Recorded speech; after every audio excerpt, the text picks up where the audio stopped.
Welcome to Uncovered. It's Wednesday. I'm Anthony. He's Ron. And we are live uncovering the MAGA propaganda that is not covered by the mainstream and corporate media. Now, of course, we are very much aware of the news that Charlie Kirk, the CEO and co-founder of the conservative youth organization Turning Point USA, has been shot today at an event at Utah Valley University.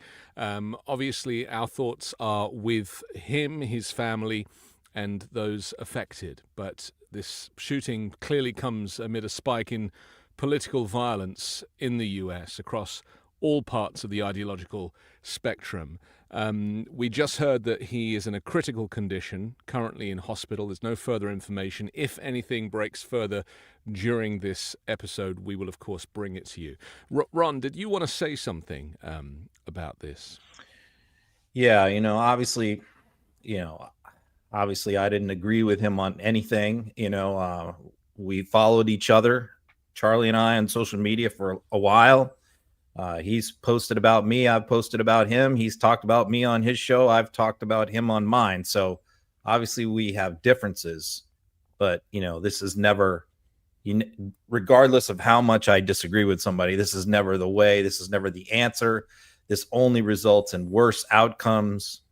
Unfortunately, I see people on the right like Elon Musk, making some very inflammatory statements on social media. So obviously this is not helpful to anybody to resolve political differences with violence. So, and both parties have had, leaders of their parties become victims of political violence. And it's just a horrible thing. Yes. Okay, well, as I say, we'll bring you the latest as and when we get it here on Uncovered. But of course, the show must go on, and there is so much to uncover this week, not least starting with the Epstein files and the latest attempts to distance Donald Trump from this information about Jeffrey Epstein, who he associated with. Mike Johnson came out with probably the weirdest excuse this week, didn't he? And made up a story, it seems, about Trump being an FBI informant. I mean, is that what he meant? Because he certainly walked it back the next day. So there's been a right-wing conspiracy out there for years now, to try, because we've all seen the videos and the photos of Trump with Epstein over the years. And of course, they have to kind of explain that away and deal with it over the years. So what they have developed, I think this was like originally an Alex Jones theory, was that Trump was really probably like working undercover for the FBI. And that's why he was hanging out with Epstein. And what proves that theory is that, Trump claimed that he banned Epstein from Mar-a-Lago when he saw what he was doing, or he's given different stories about the reason why he supposedly banned him from Mar-a-Lago. Of course, the most recent story he gave contradicted the previous one. The most recent story he gave was that Epstein stole Virginia, his massage therapist, from the spa. So So then what happens is they have the press conference of the victims, and one of the victims' attorneys was out there and mentioned, he said, back in 2009, I actually had a few phone calls with Trump, and he was actually helpful with me in providing me some information that I needed about the case, about Epstein. And what he said was, however, since 2009, he's done a complete 180 and has been very unhelpful and has done everything possible to obstruct getting this stuff out in the public. That's what the guy said. So Johnson seized on that comment to advance this Trump is an FBI agent theory by saying, well, one of the victim's own attorneys said Trump was helpful to him. Well, that's a lot different than working for the FBI undercover. Right. So Johnson, when he was called out on that, the next day, which was yesterday, I believe, he had to walk it back and say, no, I was mistaken. I worded it poorly, but it just goes to show you, when you when you're going to go jump all in to try and defend this guy on Epstein, as we've seen with other things along the line, they tend to say ridiculous things. You know, he just puts them in a position to look foolish. Let's take a look. And he's not saying that what Epstein did is a hoax. It's a terrible, unspeakable evil. He believes that himself. When he first heard the rumor, he kicked him out of Mar-a-Lago. He was an FBI informant to try to take this stuff down.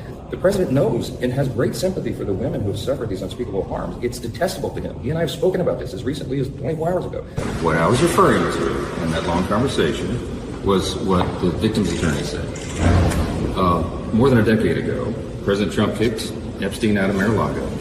He was one of the only people, one of the only prominent people, as everyone has reported, not President Trump, but everybody about him, that he was willing to help law enforcement go after this guy who's a disgusting child abuser, sex trafficker, all the allegations. That's what they heard. So the president was helpful in that. I don't know if I use the right terminology, but that's common knowledge, and everybody knows that. So this is much ado about nothing. Was he ever asked to wear a wire or anything like that? I have no idea. No, I'm not saying that. I have no information about that whatsoever. I was repeating what has been common knowledge for a long time. The president was helpful in trying to get Epstein, for the law enforcement to go after Epstein. That's always been my understanding. That's common knowledge. It's the public's understanding. I was not breaking news there.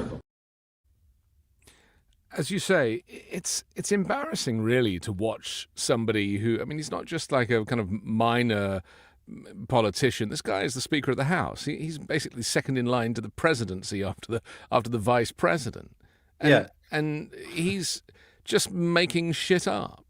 Yeah, I mean, the Speaker of the House of Representatives claimed that the President of the United States was an FBI informant for the highest profile child sex trafficking case in U.S. history. And then he says, "Oh no, I was mistaken. I worded it poorly." I mean, come on. I mean, that is just we've gotten to the point now in this new Trump world where it's just like you can make these outrageous lies, tell these outrageous lies, and then a couple days later go, "Oh, I didn't really mean that. I got a little carried away," and we just move on like it's no big deal. I mean, people who have been involved in politics, as I have and you have for a long time, especially here in American politics, I mean, we always think back to like the 80s, the 90s, the 70s. If a speaker had said anything like this back in those eras, that would be it. That would be his last day on the job. His own party would throw him out. But, we're in a different world now where anything goes. We're having a similar issue in the UK at the moment with the ambassador to the US, Peter Mandelson, who also was friends with Jeffrey Epstein. And there's evidence coming out now that, he wrote stuff like, even after Epstein was convicted and was in prison, Mandelson stayed at his apartment and, the whole kind of friendship continued. And there was a letter released today saying, all your friends love you. So he's now having to backtrack and do the same thing. And unfortunately, Keir Starmer, the Prime Minister in the UK, is currently backing him. I mean, I predict that he'll resign or he'll be fired within 24 hours. But, Mandelson is a major player in British politics. And so, this doesn't just stop at the borders of the US. And when he was asked, he's like, well, I fell for his lies. I regret meeting him. He was very charming. He was a great networker. And it's just like, the elite rubbing shoulders with the elite and thinking that the rules don't apply to them. It's just disgusting, really, isn't it? And people who are associated, even if there is a disconnection, they need to just accept responsibility for their misjudgment. Yeah, it's amazing how many really powerful, influential people that he was able to get close to. And of course, they're all going to say they were close to him for other things besides his main hobby, his main enterprise that he was involved in, which was child sex trafficking. They're all going to say, well, I was friends with him for some other reason. But it does seem kind of curious, that this guy who, really has no discernible talent or skills. I mean, the guy got all of his money from ingratiating himself to a very wealthy, elderly man who, let him control his investments for a while, and that's how he was able to build his fortune. But it really is. It's sort of I can see where all the conspiracy theories about like Epstein was a Mossad agent. I can see where those come from, because if you were going to be like an agent for a foreign government to try and blackmail powerful people, this would be the way to do it. It doesn't help the situation when Donald Trump gets up on the stage and complains about domestic violence cases being crimes. I mean, this is another thing that's happened in the last couple of days where, and this again is typical of Trump. He siding with the male, the female doesn't have any rights. I'll let him demonstrate. No, it's more than 87%, virtually nothing, and much lesser things that take place in the home they call crime. They'll do anything they can to find something. If a man has a little fight with the wife, they say this was a crime. See, so now I can't claim 100%. But we are a safe city. You can walk to a restaurant. You can walk to the White House if you work there. You can walk to the Capitol.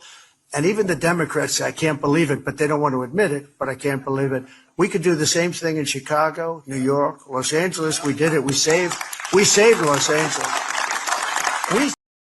I mean, much of that is gibberish, completely untrue. I want to know which Democrats are afraid to say it, but he knows said it about how wonderful DC is now. But going back to domestic violence, I mean, this again, it's just not doing him any favors when it comes to the Epstein story, is it?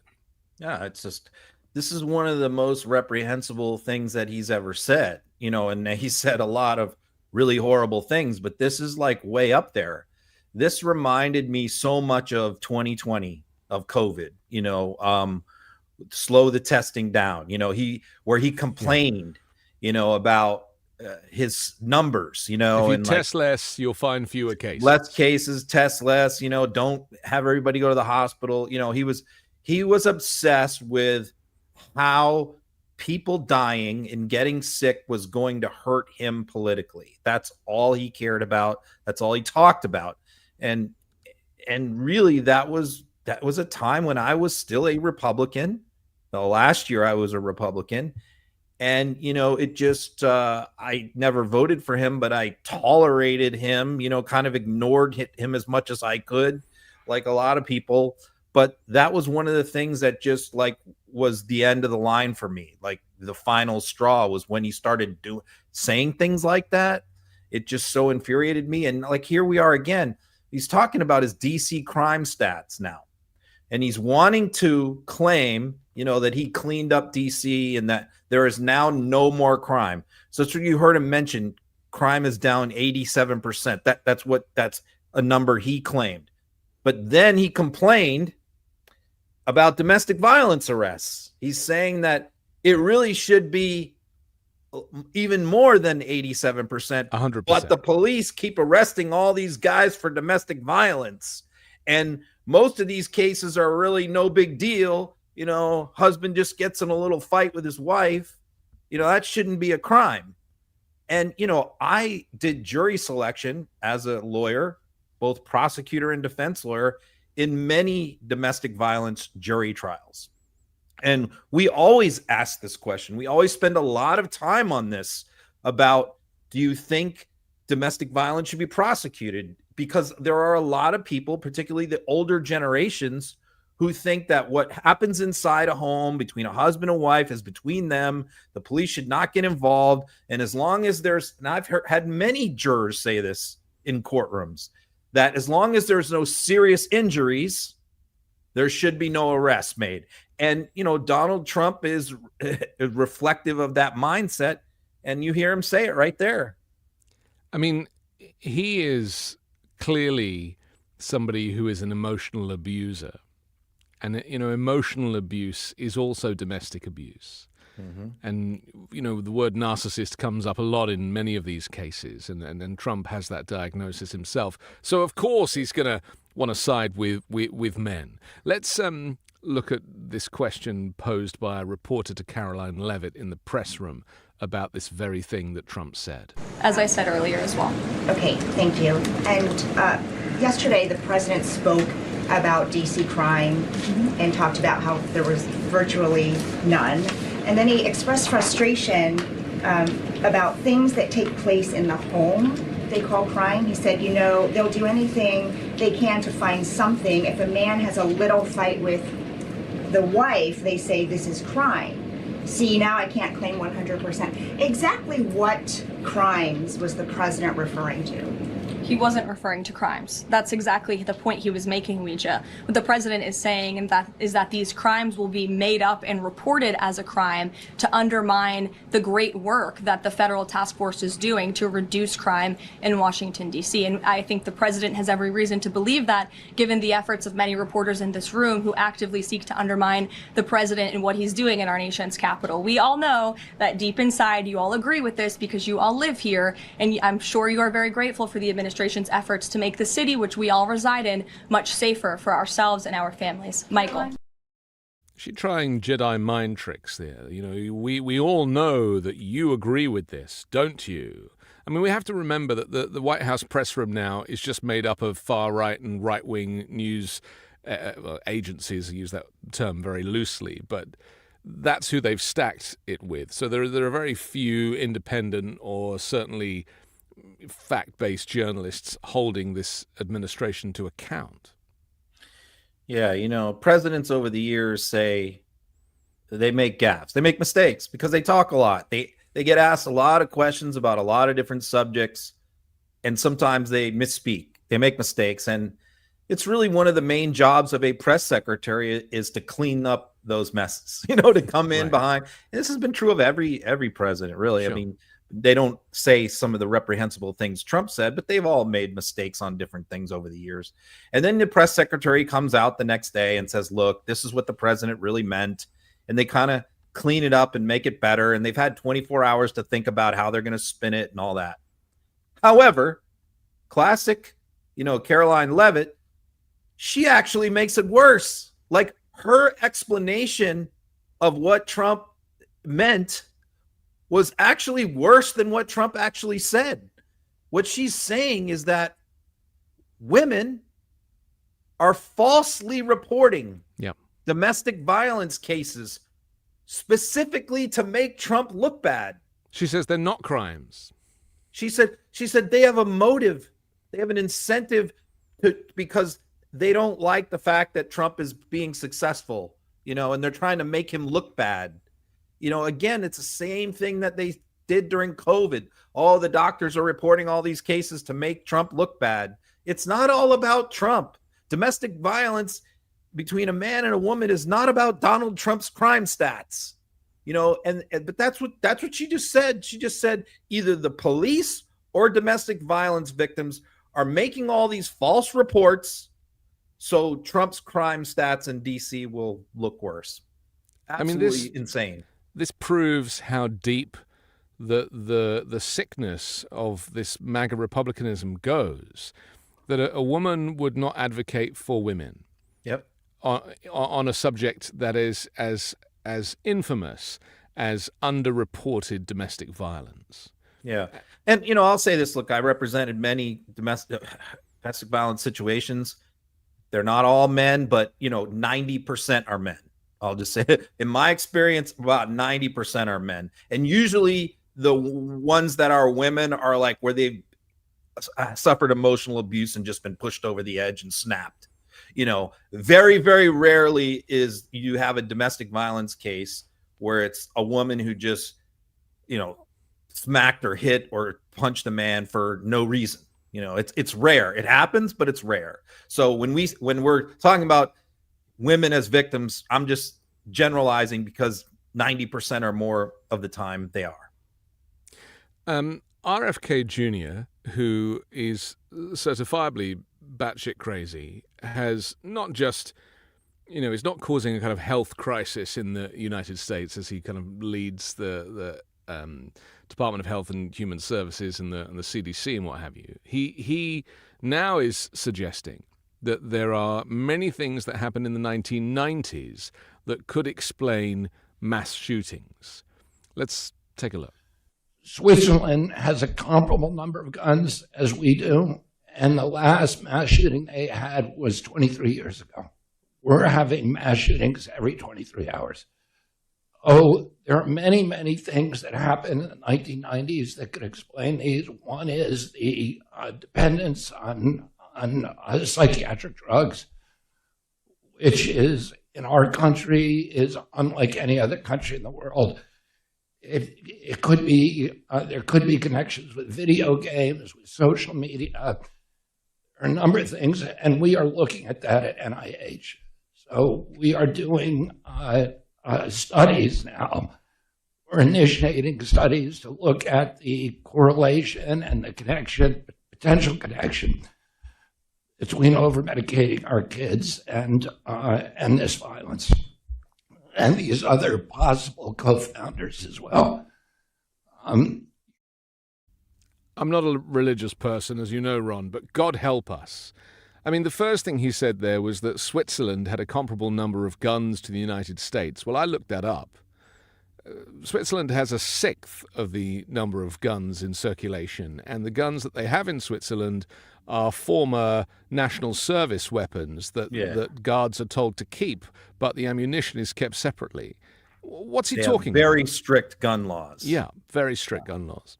Yeah, you can't walk around, carry them. You don't have open carry, concealed carry. Nothing. They don't have high capacity magazines. Civilians do not carry guns. It's a whole different world. So, yeah. I mean, this is typical of him. And the SSRIs, look, there are many other countries that have a higher level of prescribing of SSRI drugs than the U.S. The number one country in the world per capita prescribing those is Iceland. Iceland has no mass shootings. So, I mean, this stuff, these are just quack theories. These are just, and you know, to hear RFK, who used to be a big, like, anti-gun liberal, you know, back in the day, but now that he's on, you know, Team MAGA, to hear him sell out like this on this issue, like I get him like veering off during COVID into his conspiracies about vaccines and all that stuff. But, you know, to add to that now, right-wing conspiracies about mass shootings is just sickening. I just have to wonder, like, how is it his family can stand him at this point, because none of them agree with any of this stuff. And it's just grossly irresponsible for him to make statements like this. You know, they talk about mental health and blame it, you know, they blame various crimes and things on people with mental health issues, whilst quite clearly having mental health issues themselves. I mean, this is the thing that makes me crazy. Yeah. You know, Donald Trump, we heard him earlier, but he couldn't finish a sentence. What he said made absolutely no sense. He's speaking total gibberish, like a, you know, a third grader trying to, you know, recite Ibsen. It was just a disaster. And yet, you know, the same with RFK Jr. None of it makes any sense. It's almost as insane as parody. And yet we all have to sit here and try and negotiate our way through life, especially those of us that have kids that need vaccines. And, you know, now, you know, you can't get COVID vaccines, and he just doesn't have a clue how even regular people operate. He says, well, if people want it, they can pay for it. Well, regular people can't afford vaccines. So, you know, that's as good as us not having vaccines. And again, you know, over 29 years, I represented many hundreds of people with serious mental illness who committed crimes. And there's a familiar pattern. And I had many expert witnesses retained testify in many of my cases. But the familiar pattern is when they are properly diagnosed and taking their medication, they don't commit crimes. It's extremely rare. So when do they commit crimes? When they commit crimes is when their insurance runs out, they can't get their medication, they self-medicate by taking illegal street drugs when they are suffering from schizophrenia or bipolar, and instead of taking the meds that they're supposed to take that keep them on the straight and narrow, they start taking cocaine and heroin, and bad things happen. So it's not a situation where people who are suffer from some sort of mental condition and are taking medication as prescribed are committing crimes. That's not what's happening. You know, it's when they veer off into other areas. So And I it's mean, going to get worse, because if you cut all the mental health services as they are, if you're not Exactly. house building and building shelters and offering rehab or anything to kind of keep people off the streets and get people kind of back in, on the straight and narrow, and Republicans don't offer any of that stuff, they shut But it all down, that's a then good the point. problem will get much worse. That's a good point, because what is RFK's solution? RFK's solution is to stop prescribing these drugs. Correct. And I can just tell you my experience in the criminal justice system, when they go off their meds, they're way worse. Well, of as course, far as but committing crime. they're not doing any studies of what you're describing. Their study is something he on a whim, because he was asked this when he was doing one of these hearings the other day about, have you got any data on this? Have you done any?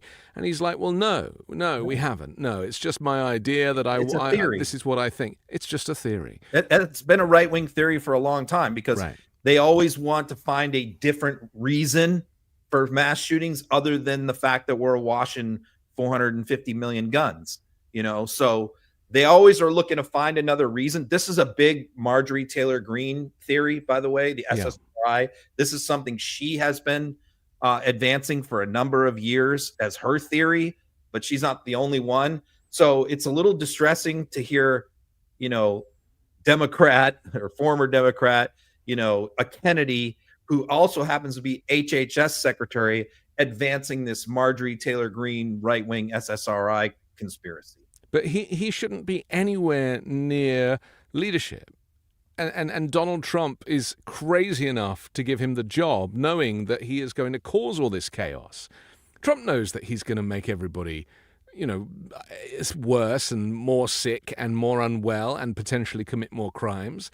But that means that they can round more people up and incarcerate them in private prisons and make more money. I mean, it sounds like a conspiracy, but it really isn't. It was interesting to see, because Ron DeSantis had his Surgeon General come out, and he's a piece of work, that guy. And take away mandatory childhood vaccines for Florida, right? Yes. Another reason number 1,500,000 that I'm glad I left Florida, but it was interesting that Trump immediately came out and said he doesn't agree with that at all.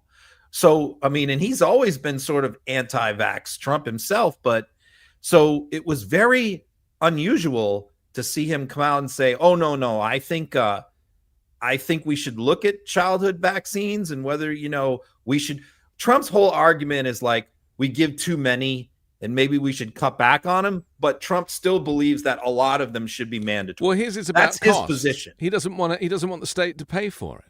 So, that's a different issue, right? He would rather that the private sector picked it up and there was profit was made in vaccines, and people just, if they could afford it, then they paid for it. But but that goes to show you though that even Trump, I think, is not willing to go all the way off into the veer off with RFK on some of this stuff. Yeah. Well, he's had enough kids to know which vaccines they might need. So, this is the problem, is that all of these theories that used to be fringe, because of Trump's tenure, have been given license to flourish in the mainstream. Yeah. And we shouldn't even be having any of these conversations. And that nutcase in Florida, I was watching him speak, and, he's been asked questions like, but the world consensus on vaccines is like this, and you're saying something completely different. And he was like, yeah.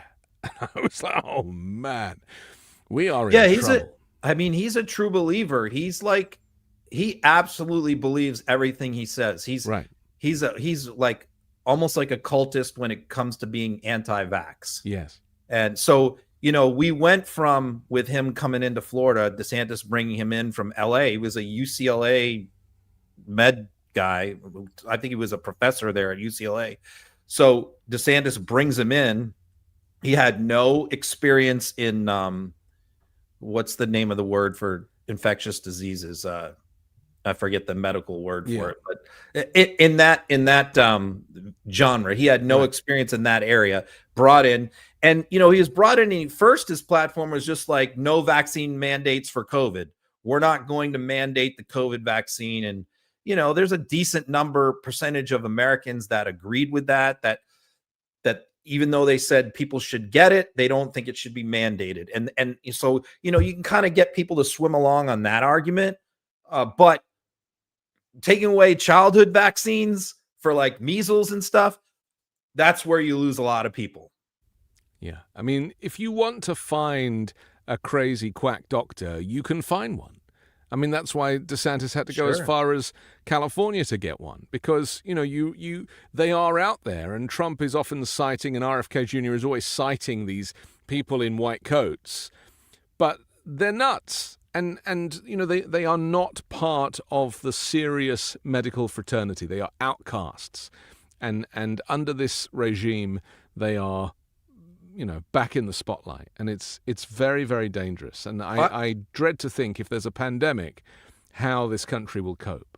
Final point on that is, I think that the CDC director that just was fired and had the big dispute with him is testifying before the Senate on Monday, if I'm not mistaken. So Cassidy apparently has a bunch of questions. So that's going to be very interesting, because that was actually the CDC director appointed by Trump, one that RFK wanted. And then, she just refused to follow his instructions on several things. So that hearing is definitely going to be one to watch. You were saying earlier about, Trump talking about domestic violence like it was one of the worst things he'd ever said. And I agree. But I also heard him say a couple of days ago about young black boys who are growing up to be criminals. And that, he was kind of referencing this stabbing that took place on the train. And I mean, he did a whole kind of piece to camera from the Oval Office about it, showing a photograph of this beautiful blonde Ukrainian girl, and then this kind of man, this black man. And if the man wasn't black and the girl wasn't good looking and blonde and white, then he probably wouldn't have gone live on television to interrupt this program with a special message. I mean, the as horrific and terrible as that event was, the propaganda machine just rolled in at such a pace. And I found that really shocking, the way that they handled that. Yeah, and again, I mean, you're talking about, from what I have read, according to what his mom said, this is a guy who's been diagnosed with schizophrenia, who was not taking his medication. He's been in and out of hospitals. The problem in this country is, or I don't know if you want to call it a problem, but the issue is, we cannot detain against their will people that are very insane. People, even schizophrenia, people who walk around talking to themselves, yelling at people, threatening people on the street, homeless, whatever the case may be. It used to be, prior to, I think it was 1973, that we institutionalized them. We would lock those people up. And that's why we didn't have as many homeless at that time, was because many of them were institutionalized and they were housed in facilities. But then the Supreme Court came down with a decision and said, you can't do that. You can only keep them temporarily. 72 hours is common when somebody does harm to themselves or somebody else. A maximum of 6 months.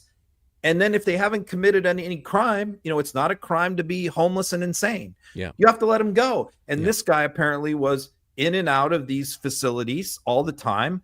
And it's just a function of our system. You might say we need a better system to deal with people like this, because we really don't have one. And so that's really the issue. So to try and make it like a black-white thing or a Democrat-Republican thing, as I posted today, I just said 29 years. Every single person in the criminal justice system where I practiced was Republican. The prosecutor was a Republican. All the judges are Republicans. The governor of Florida was Republican. The sheriff was Republican. Everyone was Republican. And yet, for 29 years, I saw many, many career criminals, repeat violent offenders, rolling through the system over and over and over again in a Republican town, in a Republican area. So this is not, hey, Democrats are soft on crime and this only happens in Democratic areas. We had a similar thing in the 80s in England with Margaret Thatcher, where they basically shut down the mental institutions and they brought in a system called care in the community, where they basically encouraged mentally ill people to integrate. And, obviously it had its critics, but it was best for the people themselves because they had more chance of rehabilitating and getting the best shot of living a relatively normal life if they were taking their meds and they were out and about and they had drop-in centers. And, there are proper ways of doing this.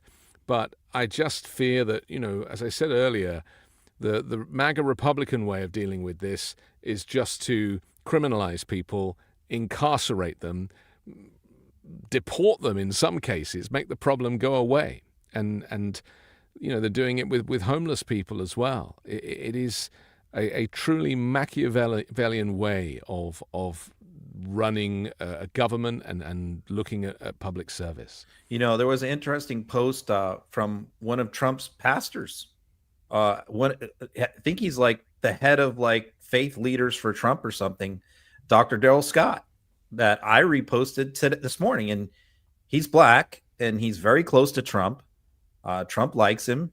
And he said he was upset because so many on the right, his friends, the people he's aligned with, are saying this is a black-white thing, blacks are preying on white women.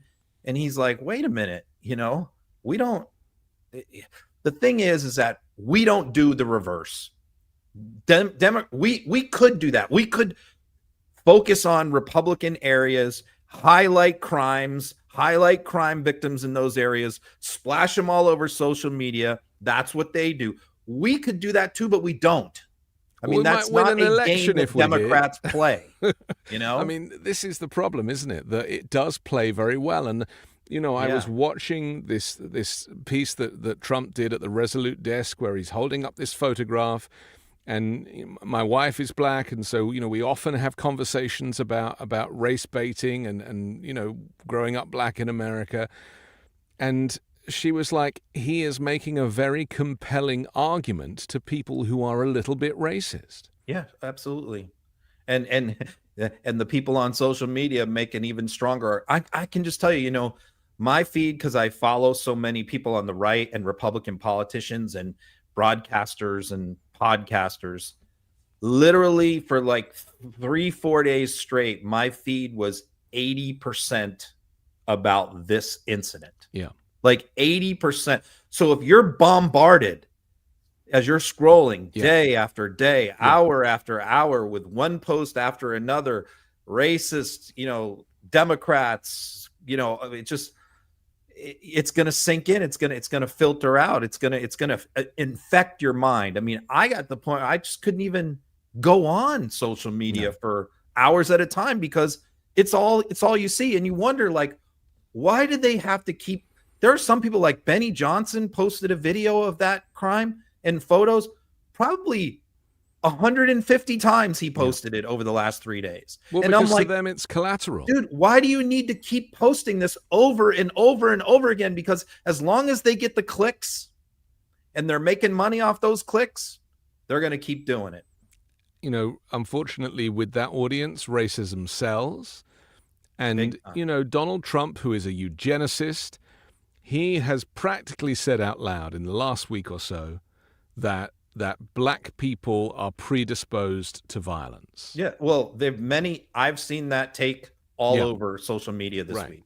Well, wasn't there a famous, I can't remember his name, but wasn't there like a pastor or somebody famously that said it, 10 years ago, and it became a whole thing? And, a lot of people jumped on that bandwagon about genes and there being some kind of DNA thing. And it's just the most awful, false and racist propaganda. And yet, unfortunately, the man in the White House is that guy. And so to sit there and to hold up, because what you would do if you were if you are the right kind of president in this moment, you would say, I'm not holding up a photograph of a man who looks savage, who has black skin, and a woman who is very attractive and has white skin and blonde hair. I'm not going to do that. It's going to incite racial tension. it's a bad thing to do. The crime is bad enough without me doing stopping all TV services and cutting in with this special message. I mean, look, Trump got elected with this. Right. I mean, the Lake and Riley, that was that was big I think that was his number one ad that he spent money on. He spent something like $200 million on Lake and Riley commercials. And yet statistically, white male Americans commit most of the crimes. Police officers, lynching and murdering. The Democrats don't weaponize it. They don't do this game. I mean, again, it could be very easy for me to do. Yeah. I could focus on any Republican town or run town or city in America, anywhere, Texas, Florida, Alabama, and I could pull the crimes and I could pull the crime victims and I could blow it all over social media. I could take white people committing horrible crimes in Republican areas and them getting slapped on the wrist, them not getting serious punishment. I could do that all day long. Yeah. Democrats could do that, but we don't. So it makes it look like, because that's the only thing that gets posted about crime is Republicans posting it about Democrats in Democratic areas, that fuels the impression that this only happens on one side of that it only happens because Democrats are soft on crime. That's the perception.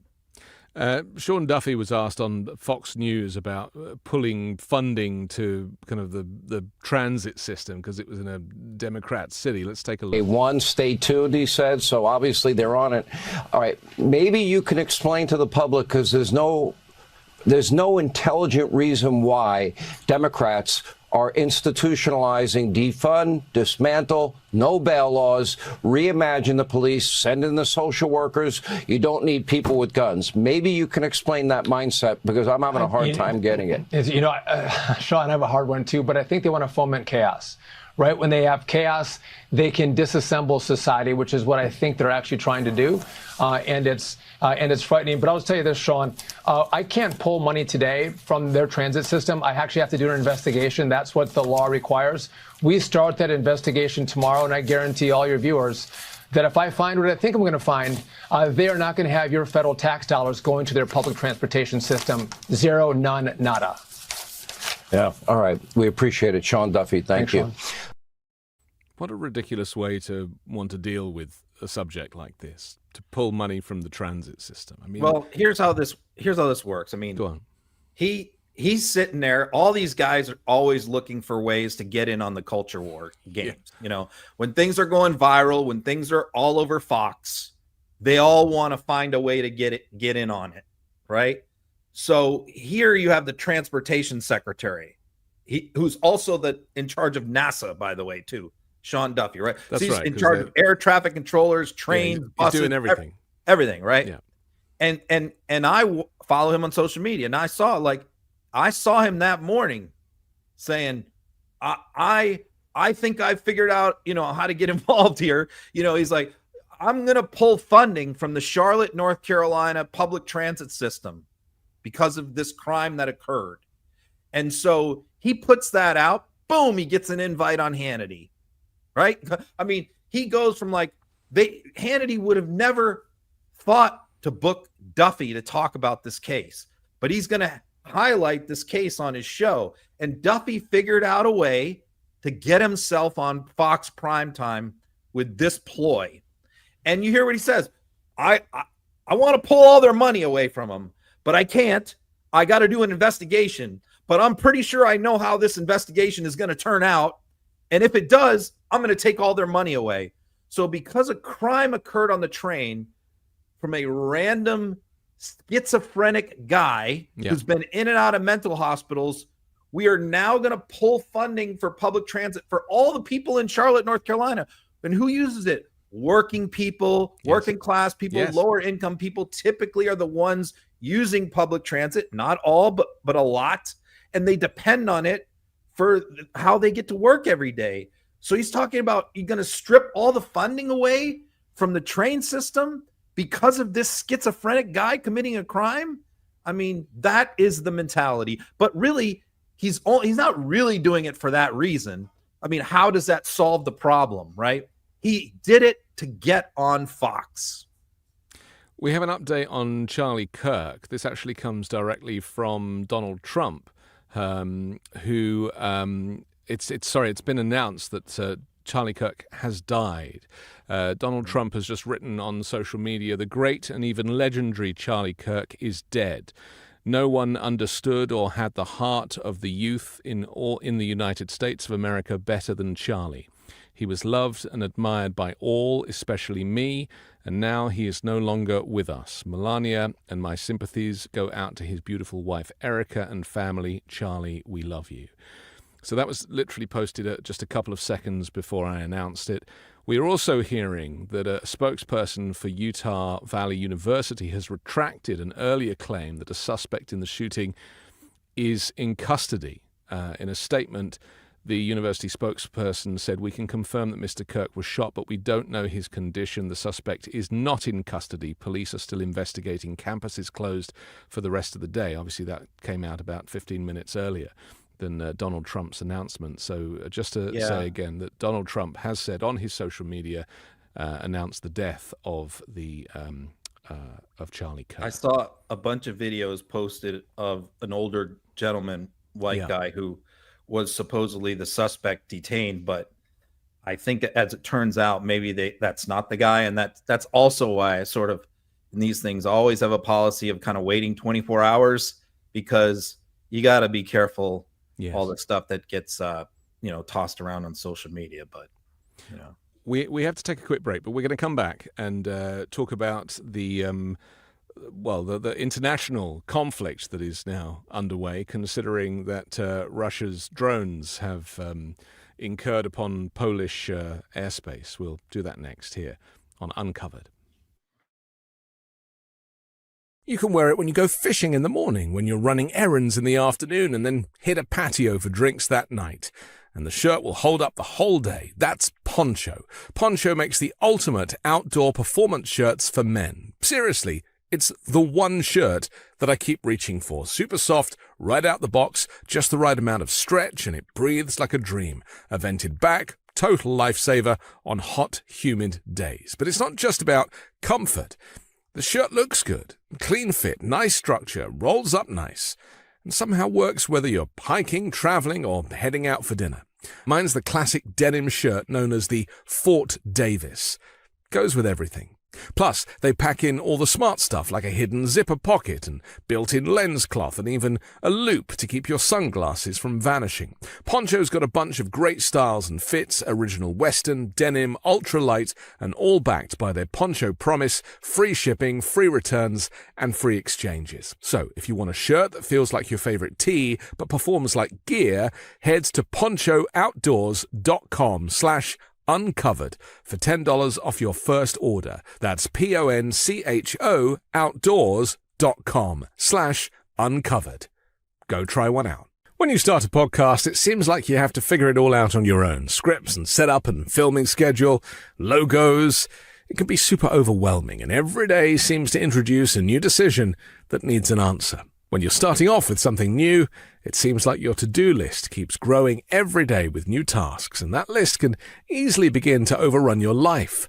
Finding the right tool that not only helps you out, but simplifies everything can be such a game changer. For millions of businesses, that tool is Shopify. Shopify is the commerce platform behind millions of businesses around the world and 10% of all e-commerce in the US, from household names like Mattel and Gymshark to brands just getting started. Accelerate your content creation. Shopify is packed with helpful AI tools that write podcast descriptions, page headlines, and even enhance your product photography. Get the word out like you have a marketing team behind you. Easily create email and social media campaigns wherever your customers are scrolling or strolling. And best yet, Shopify is your commerce expert with world-class expertise in everything from managing inventory to international shipping to processing returns and beyond. If you're ready to sell, you're ready to Shopify. Turn your big business idea into with Shopify on your side. Sign up for your $1 per month trial and start selling today at shopify.com/uncovered. Go to shopify.com/uncovered. That's shopify.com/uncovered. Uncovered. And you can find links to our sponsors in the description below. So, Ron, whilst we kind of try and get our heads around the fallout here in the US, the international activity is really, getting to fever pitch levels now. A lot of this stems from the destabilization of the Eastern Europe with obviously the attack on Ukraine. I mean, after Donald Trump met with Vladimir Putin in Alaska, since then there's been a kind of constant bombardment of firepower from Russia and actually hitting government buildings in Kiev itself. But this kind of went to another level. We were talking about the chance that Putin would consider Poland as the kind of next place that he would want to target. And now we're hearing about these drones, and the UN has now warned of a real risk of the war in Ukraine spilling over throughout the rest of the region. They say the incident underlines the regional impact and real risk of expansion of this devastating conflict. The analysis of it here, certainly from J.D. Vance, we've heard, and I'll play the clip in just a second, is I mean, it's just ridiculous. I mean, they really still are on the side of Donald Trump, but walking this fine line, supposedly being loyal to NATO, but at the same time talking about oil deals with Russia. Yeah, I mean, the reason why Poland has been so supportive from minute one, from 3 years ago when this invasion happened of Ukraine, is because there's a lot of, there's a lot of connection. Look, my father was an immigrant, from Polish immigrant from World War II. His father, my grandfather, went through that, was in a POW camp. So same thing with my grandmother. So we went through all that. The Poles don't especially like the Russians. I mean, we were treated, of course, bad by the Nazis, but also very badly by the Russians immediately during and immediately after the war too. So, and Ukraine, the same thing. Ukraine got it from the Nazis, then they got it from Stalin. So there's a lot of when you're a country that is stuck between Germany and Russia, like Ukraine and Poland, it's not a fun place to be over the centuries. And so that's why there's a lot of connection, and that's why Poland was always worried that they would be next. And what do we know about Putin? Putin is going to test you. Putin is going to push and push and push. And until you push back and until you knock him down or knock him back, he's going to just keep going and keep going. And there's been no pushback. I mean, that's what the whole world knows. Yeah. And what he sees now from Donald Trump is the opposite, is that Donald Trump will not act. Every time he's ratcheted things up, ramped things up, Trump's response is no response, is to talk about additional sanctions and to do nothing. The only person he's punished is India, supposedly, which really had nothing to do with Russia, but that was the excuse he gave. So now we have a situation where drones went, this was not one drone that got like lost. 19 of them. Yeah. Deep into Polish territory. What is the response from the administration? I don't know. We got some kind of ridiculous post this morning from Donald Trump. Yeah. I mean, there's no response. And Putin senses weakness, and he's just going to continue to press. And this is why I've been saying since the election that Europe, 5-alarm fire, Europe has got to, and I still think they haven't completely wrapped their head around it. They've got to understand that they are on their own on this deal. They cannot count on the United States. And I still think they don't fully appreciate that. Well, remember J.D. Vance at when he went to the NATO meeting, and then Pete Hegseth at the Munich Security Conference, making it absolutely clear that America will not be there for European allies. And so, here we are with, it's no coincidence that after Trump and Putin have like a secret meeting in the car, and somehow Putin manages to communicate that mail-in voting is the reason that Trump lost the 2020 election. I mean, it doesn't take a rocket scientist to see whose side America under Donald Trump is on. And my fear is that if this escalates, and Putin undoubtedly is going to, as you say, keep pushing. He wants the territory. He wants to kind of restore the Soviet Union. And so he's going to go out to other countries with this conflict, that I don't know whose side Donald Trump, representing America, would be on.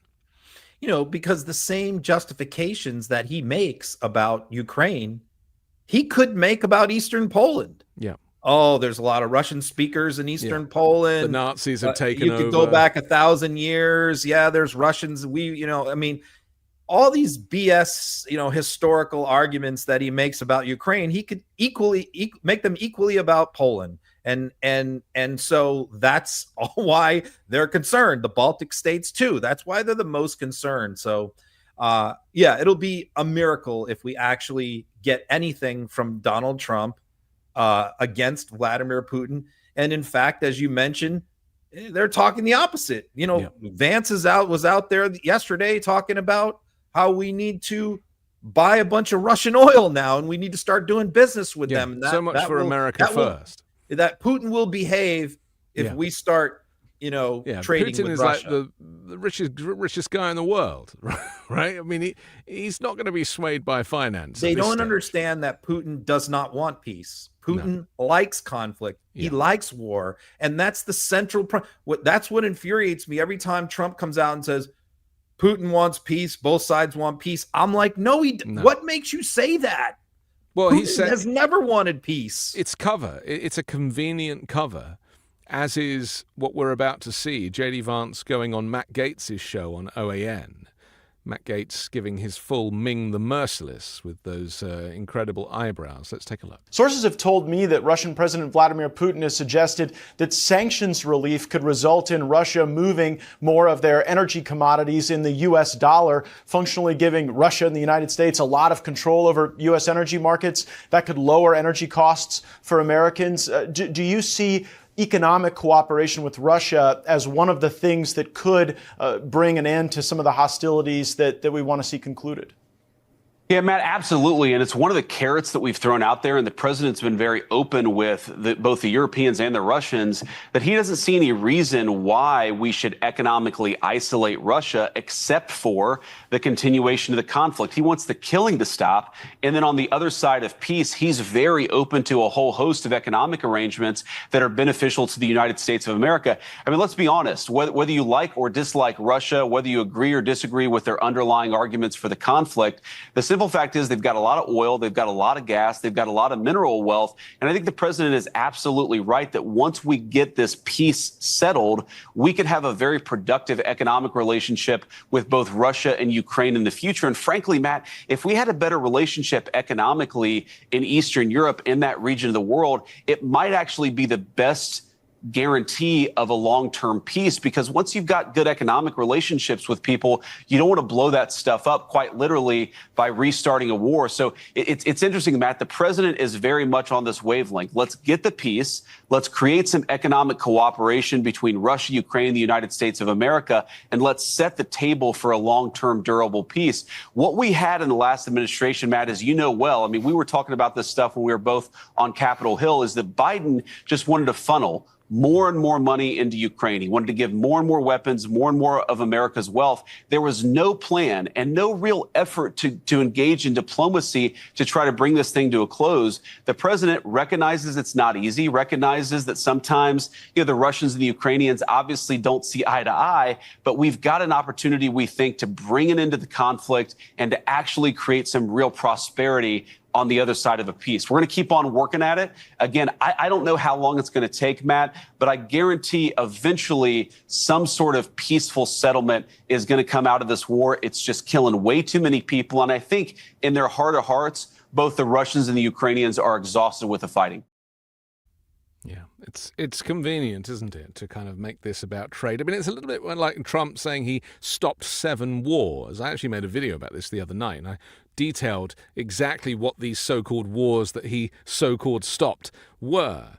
And invariably, it's just him dangling trade agreements and saying, well, unless you stop messing around, I'm going to put a massive tariff on you. I mean, it's like it is the last it's the last thing to look like diplomacy.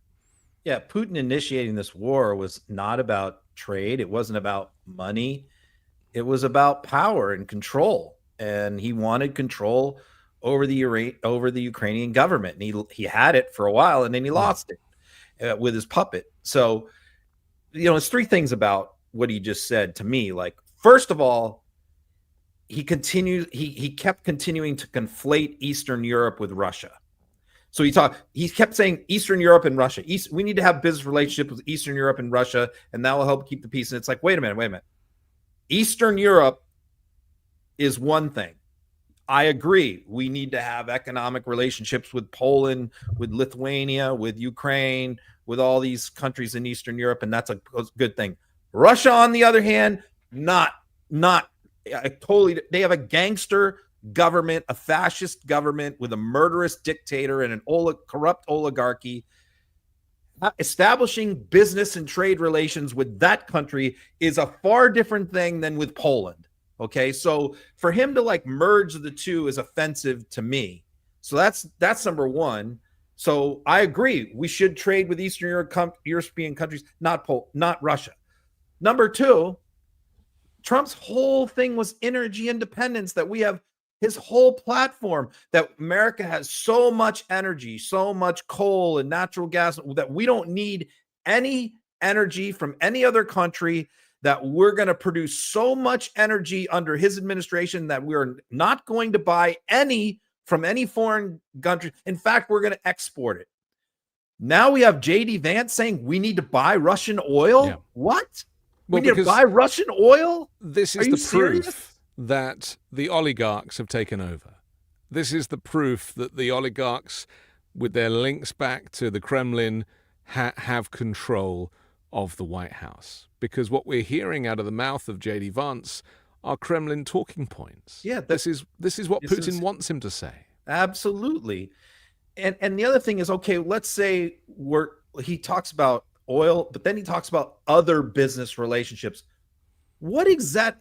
Is it really in the best interests of the United States for American companies to start opening up in Putin's Russia? To have established closer economic ties with the Putin regime and have him do the same here, have more Russian involvement, Russian executives, Russian workers, Russian citizens coming over here on work visas into our country. That's really in our best interest. I mean, I know he loves Putin. I know he loves the Russians, but no, it does not benefit the United States to have a closer relationship with Vladimir Putin's Russia. If it was a free democratic Russia, then yes, but not now. But what you're describing is going to happen. We're going to see Putin visiting the United States and the White House many, many times in the future under this administration. Trump doesn't care what goes on in Russia because that kind of governance is the type of thing that he is starting here to militarize America. And now with the support of the Supreme Court saying that you can racially profile people to abduct them, I mean, the High Court is on the side of Trump and Putin. And, this is the advice that Trump's got from Viktor Orban. Orban's like, do it like I do it. You say this about the press, you take control of this, you shut down this and that. And Trump is excited because these people are showing him interest. And so he just wants to be up there on the podium. And I am convinced that we are seeing this world order pivot. And we need to stop thinking that the old way is the future, because Europe is going to be on its own. And the US is siding with Russia and with Hungary and potentially with China, although he just added another 100% tariff on India and China today, I noticed, because he's nuts. And this is the reality. It's never going to ping back to how it was as long as this douchebag is in charge. Yeah, it's going to get worse. Again, like we say about so many things, it's going to get worse before it gets better. I mean, he's handled. The last point I'll say about this is what Vance said at the end about Biden had no plan. Here's the thing. you have to have the precursors to sit down to negotiate, right? Yeah. He claimed that World War II was resolved through negotiations, right? He said that before. Yeah, it was resolved after after Germany and Japan were completely on their knees is when we sat down and negotiated the post-war, what it was going to look like. Yes. Only then. And, I think what Joe Biden's policy is there was never a point in time when Putin was ready to sit down and have serious negotiations. Never. And so Joe Biden wasn't going to do what Trump did and make a fool out of himself and beg and plead and praise him to try and beg him to come to Alaska so they could kiss ass, and then Putin could immediately resume the bombing and make him look like a fool. Joe Biden was not going to put the United States in that position. The position is the U.S. looks much worse and much weaker now with respect to this conflict than it did back in January.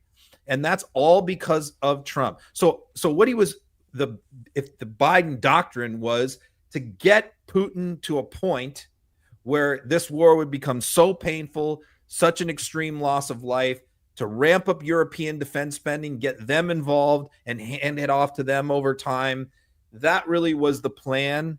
And you can criticize that. I mean, I know if there's one criticism that the Europeans and Ukrainians have of Biden's policy, it was that he tied their hands a little bit on going on offense and would not give them weapons that would allow them to strike deep inside Russia, which they are now acquiring. I mean, that's probably the only critique I've heard, but for the most part, his policy was sound in my opinion. Well, you keep your enemies, in a nothing was going to end this war quickly. Right. Nothing. And also Putin was overheard talking with Xi Jinping the other day, saying that he doesn't want to kind of start any new wars. And I feel like Donald Trump is responsible for the destabilization of that opinion. I really do. I feel like Putin has got Trump just where he wants him. Yeah. And when I think he got Trump to insist that NATO nations paid a higher percentage of their GDP, knowing full well that ultimately the US is going to pull out of NATO, and so that they'll have the funding to be able to do it on their own. And the odd thing is that while they resisted that in Trump's first term, a lot of them, now they're all doing it because of Putin's invasion. And setting up their own got alliances. them to spend more. 100%. Yeah. So, the world has changed in 8 or 9 months unrecognizably. And I think that we need to remind ourselves that it's not going back. And this is really important. So many people are still in denial about how, it'll go back to how it was. The Democrats, they'll win the midterms and everything's going to go back and it'll be fine. And it's like, none of that is going to happen. You have to wake up and recognize that this fight is total and spilling out into Europe, and now with Poland. This is very, very dangerous. And when Trump had Zelensky in the Oval Office and said, "You're going to bring about World War III," that was projection. Trump wants World War III. He thinks he can win, and he wants to be seen as a winner at whatever cost. And so I think this is going to get much darker. We just renamed the Department of Defense the Department of War, right? I mean, how do you claim to be a peacemaker and end all wars and then change the name of Department of Defense to Department of War? I mean, where's the logic? Yeah, what message does that send to the world? 100%. It says, we no longer have a military for the purpose of defending America in our interest. Yes. Our military is to wage war. On the attack. We have to take a quick break, but we're going to come back and I want to talk a little bit about this Supreme Court ruling lifting the ban on racial profiling. We'll do that next here on Uncovered. Let's be honest, life is a lot. Sometimes you just want to chill. Sometimes you need to focus, and sometimes you just want to feel good. And that's exactly what Via is made for. Via is the go-to brand for effect-based hemp products that are actually designed to do something. Whether you're looking for deeper sleep, better focus, more balance, or just a gentle high, you'll find something that fits your vibe. With different products and strengths, Via lets you fully customize your experience to fit your needs. Whether you're looking to support your daily wellness routine, enhance focus and clarity, or unwind with deep relaxation, Via has you covered. They don't just throw in CBD or THC and call it a day. Each formula is intentionally crafted with a purpose, like MAGA for energy, L-theanine for calm, or THCV for focus and clarity, so every gummy delivers a real targeted effect that you can actually feel. And the best part, Via ships legally across the USA, discreet, direct to your door, no medical card required, and backed by a worry-free guarantee. Unlock the power of nature with Via's organic and vegan hemp extracts, perfect for relaxation and rejuvenation. If you're 21 plus, check out the link to Via in our description and use code UNCOVERED to receive 15% off, free shipping on orders over $100, and if you're new to Via, get a free gift of your choice. After you purchase, they'll ask you where you heard about them. Please support our show and tell them we sent you. Enhance your everyday with Via. Welcome back to the pack. So, Ron, were you surprised when the Supreme Court announced that they were supporting Donald Trump in his desire to racially profile migrants, people who have a different skin tone and maybe speak with an accent, and therefore abduct them, detain them, deport them? Did this come as a shock, or did you think the Supreme Court might do the right thing? Yeah, nothing they do anymore surprises me. You know, typical 6'3", the usual suspects. The opinion was, to me, repulsive. The fact pattern was repulsive, and it just opens everything up wide open now to where, you know, the argument that was made, it was an LA case, was that, you know, they asked the government, they asked ICE, because ICE is stopping people. You know, they don't know the people's names. They're just randomly stopping people. How are you making the determination that you should stop people? Well, because of the kind of work that they're doing, their physical appearance, their racial makeup. These are the factors that they cited, whether they're speaking, not speaking English, or they also cited if the person is speaking English with an accent, they could detain them.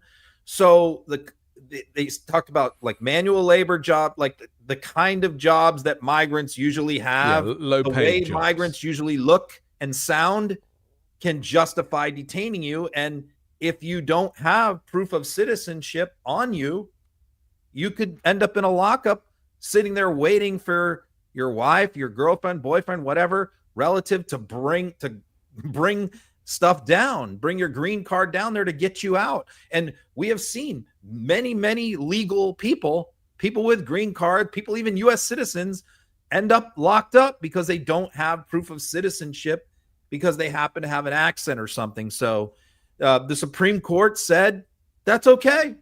You can do it. And their rationale is like, well, you know, you could just show proof that you're a U.S. citizen and you can get out. So it's only a temporary detention. No big deal. No harm, no foul. You know, that's easy for them to say in their ivory tower, you know.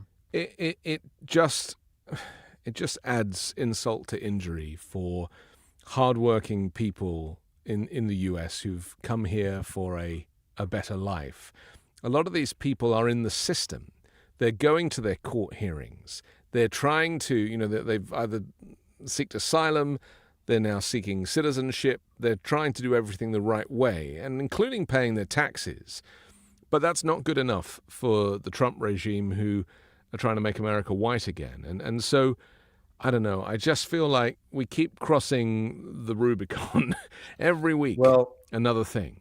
This really sets up a bad perfect storm here. Yes. Which is, I mean, this was like this court decision saying that they couldn't do this, which was a California decision, was like the one thing kind of holding the lid on all this stuff. Right. But the confluence of events is you now have ICE that is going to triple the number of agents, hire all these people off the streets, change their hiring standards, lowered their hiring standards, lowered the amount of time they get in training before they're out on the street. So you have all these cowboys joining ICE and the messaging in the ads, by the way, is like, join ICE, defend the homeland, round up criminals and get them out of our country. Right. So you have all these people with that mindset joining ICE. And now you have the Supreme Court saying, you can pretty much do whatever you want. Let's take a look. Playing out today, one day after the Supreme Court lifted the ban on so-called roving immigration patrols. This video of federal agents swarming a car and detaining people at gunpoint was captured in a Van Nuys parking lot this morning. With weapons drawn, federal agents walked toward the driver's side of this red vehicle in a Van Nuys parking lot. Luis tells us he was in the area when he saw what was happening and began to film. That's when I saw this chaos, guns drawn, everything. The girl was there screaming like, oh, like, why are you guys pointing guns at us? Like, we're not doing anything. That's when they got close. They break the window, they dragged the guys out. And then the female, she said she was pregnant, but they were just, all these guys gang up on her. A man who identified himself as a friend of some of the people in the car did not want to go on camera, but said the two men are lawful permanent residents and that the woman is a U.S. citizen.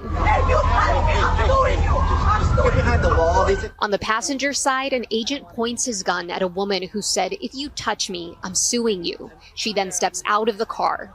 This comes one day after the Supreme Court lifted a federal judge's temporary ban on the Department of Homeland Security's so-called roving patrols, which have been denounced as unconstitutional and carried out through racial profiling. Like many others documenting the aggressive sweeps and arrests, Luis said he wanted to film as evidence.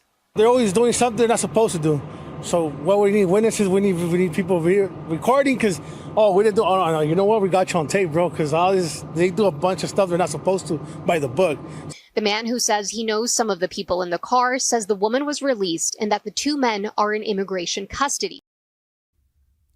I mean, this is going to, just as you say, with the more immigration officers, I mean, they're going for 3,000 arrests a day, aren't they?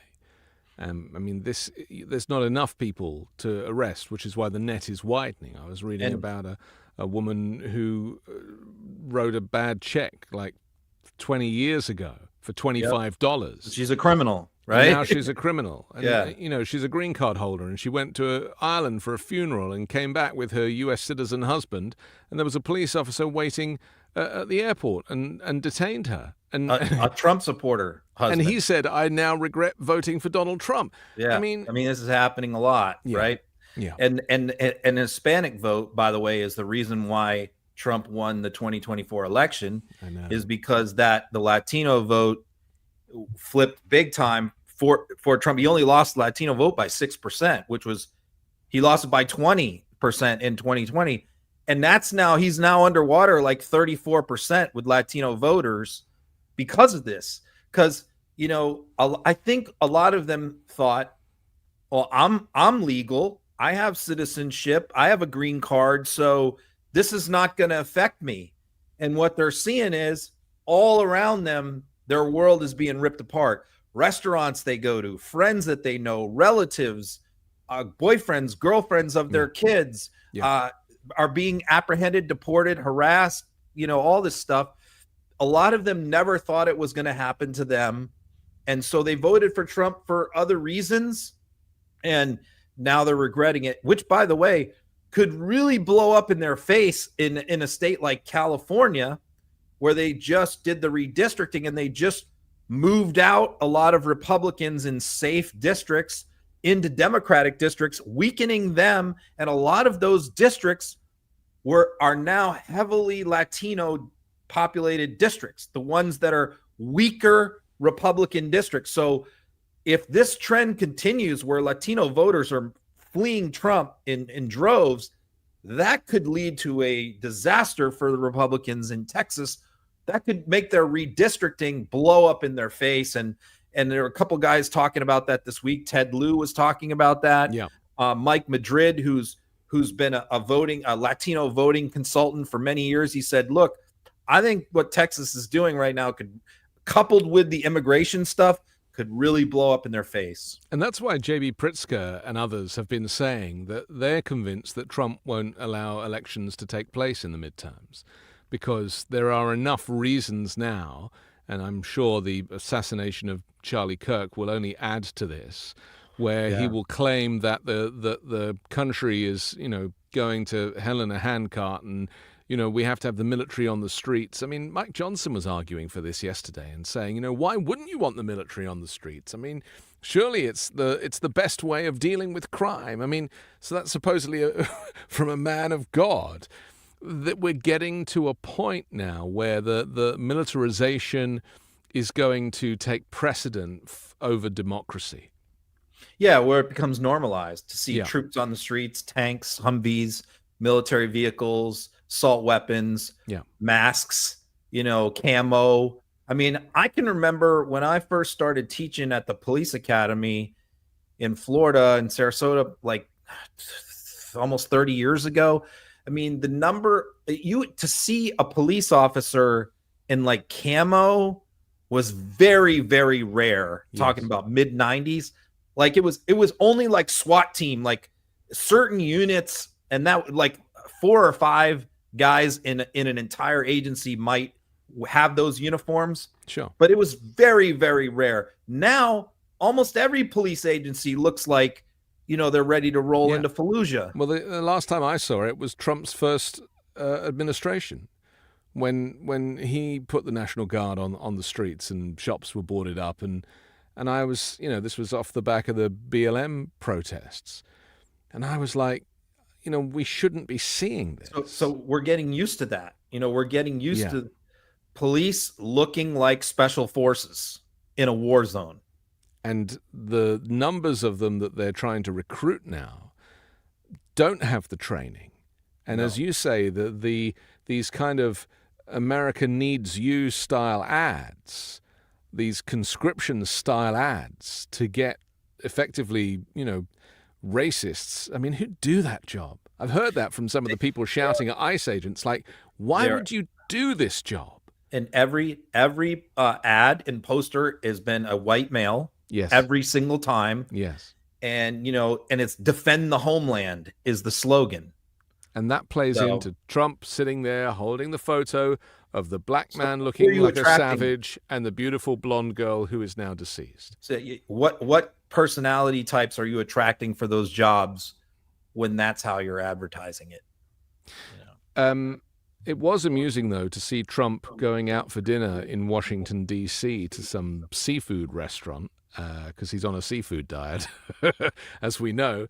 And because he wanted to prove the fact that D.C. is so safe now and that, there's no crime and you can go out for dinner and everything else. And unfortunately, he got rumbled by a bunch of protesters in the restaurant, and I was so surprised how close they were able to get to him. I didn't even see any Secret Service.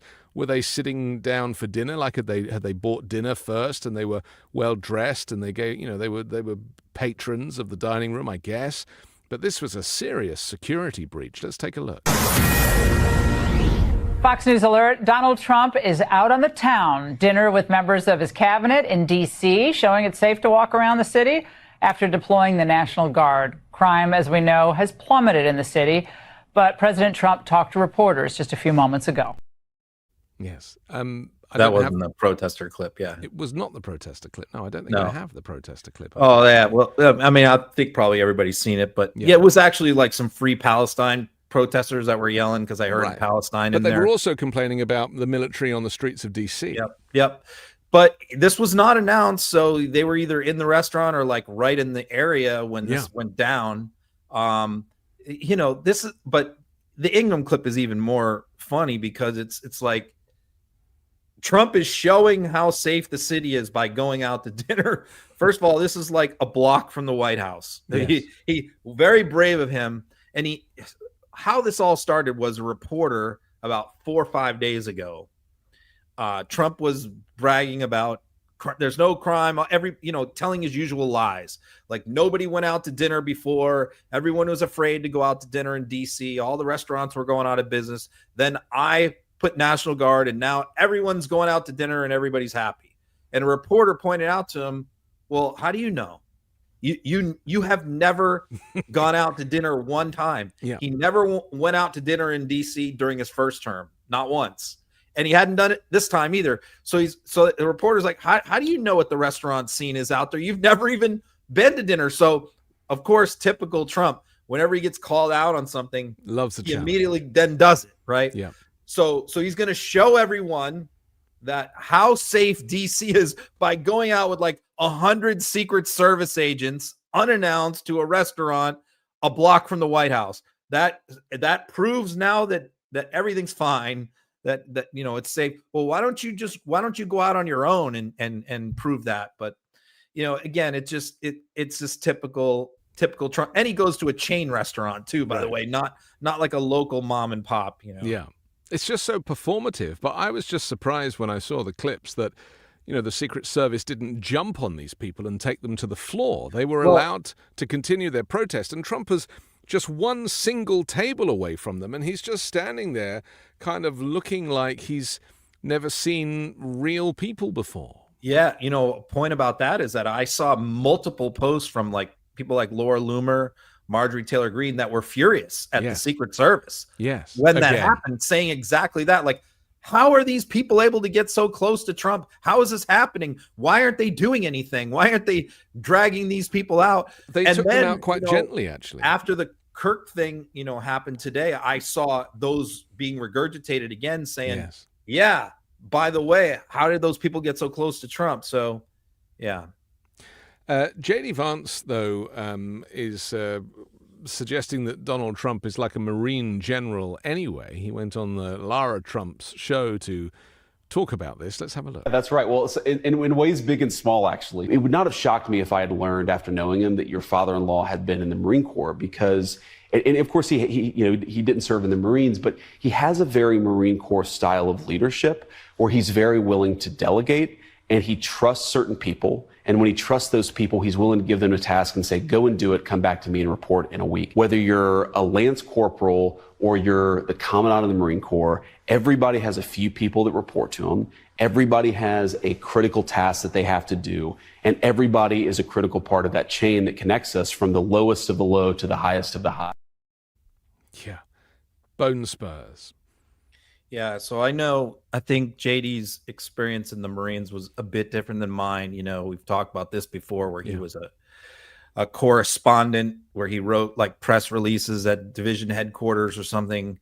That wasn't my experience, and maybe his experience with his supervisors, his leaders in his job writing press releases was a little bit different than mine in an infantry battalion, because I see no Marine Corps officer leadership traits in Donald Trump. In fact, I see the exact opposite. It's one of the things that turns me off about Trump, and always has for decades, is that he is the exact opposite of what I was taught as a 18-year-old Marine, the principles to adhere to. Look, we in the Marine Corps, you have to actually memorize these things. They're called 14 leadership traits. Every Marine in boot camp is taught these. They have to memorize them. They have to be able to recite them on command. So let me just give you and let me ask you if you think Donald Trump embodies these traits like J.D. Vance says. Okay.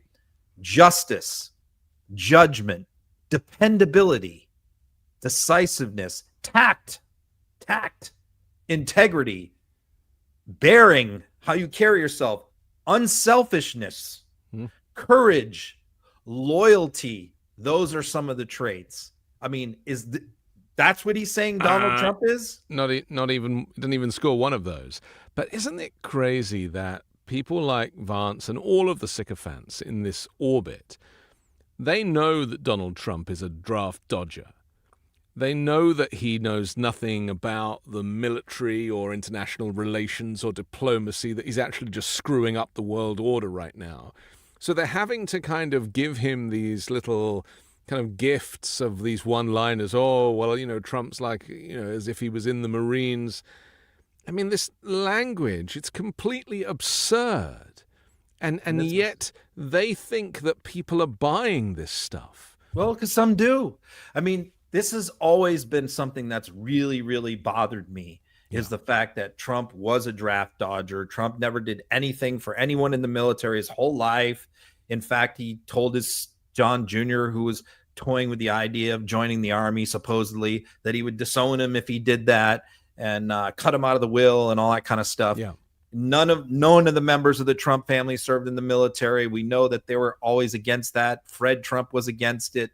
So it's always sickened me the fact when Trump talks, about wishing he had won the Purple Heart and how the Studio 54 was his own personal Vietnam, or ridiculing John McCain for getting captured. Real heroes don't get captured. Stuff. Or even being deserving of a Nobel Peace Prize. Me. Yeah, always bothered me. Yeah. So when Vance decides to drag the Marine Corps into his ass-kissing session, it just personally offends me. Of course. And it disgusts me, the fact that he actually was a Marine and he's doing this. It's sacrilegious, isn't it? I mean, it really is. It really is. It was deeply offensive to me, to hear him do that, basically vouching for Donald Trump. Hey, he's just like some of the great Marine leaders I followed. I mean, come on. We only have a couple of minutes left. Let's talk about Tom Hanks, because Donald Trump posted on his Truth Social, "Our great West Point, getting greater all the time, has smartly cancelled the awards ceremony for actor Tom Hanks. Important move. We don't need destructive woke recipients getting our cherished American awards. Hopefully the Academy Awards and other fake award shows will review their standards and practices in the name of fairness and justice. Watch their dead ratings surge." I mean, what's the story behind this, and how do you think Tom Hanks is feeling right now? I mean, this is all Pete Hegseth. It was so petty. It was so gross. Yeah, here's Don Jr. kind of weighing in the same thing. Yeah. Woke left-wing celebrities. Look, I mean, Tom Hanks is a Democrat. Tom Hanks did not support Donald Trump. But as far as celebrities go, he's pretty low-key with his politics. I mean, he's not out there ranting and raving at rallies. He's not speaking for Harris at different events. He's not Robert De Niro. He's not Woody from Toy Story, for goodness sake. Yeah, I mean, he's one of the most popular, beloved figures in America. He's not some wild, radical left activist, Hollywood person, right? Yeah. He's not Sean Penn, right? Yeah. So, I mean, to go after, and this award is it's an award that West Point gives every year to somebody who did not serve in the military, but who has done a lot for the military. Like Gary Sinise got this award, somebody who's raised money for charities, veterans charities, things like that. And Tom Hanks is probably, as many pointed out after this went down, has done more for veterans charities and veterans work than almost anyone, and raised so much money for VA hospitals and all that kind of stuff. The guy's just been a saint as far as the military goes. So this is not about politics. This is simply an award to award someone who's done a lot for veterans. And he clearly has. So to then go out of your way, they could have just let this go through and nobody would have known, nobody would have cared if he got this award. But to go out of your way to make an example of him and to say, I'm going to take this away from you. I mean, it's one of the reasons why the Kennedy Center is going out of business. They can't get anyone to buy tickets to any of their shows. Their attendance is now 12, 13% for some of these shows, right? Because they are doing stuff like this. They can't also get people to perform in their shows. I mean, Lee Greenwood can only do so many performances of Proud to be an American. Okay, listen, we have to finish. We were sorry to bring you the news of the death of Charlie Kirk during this program. Our thoughts are, of course, are with his family and people affected by that. And we will continue coverage, of course, on the Midas Touch Network as we do. Ron, thank you so much for spending this hour and a half with me. We'll come back next Wednesday with another Uncovered. You can download the audio podcast. It drops later tonight. And, we'll spend another hour with you on next week. Thanks a lot, Ron. All right. See you then.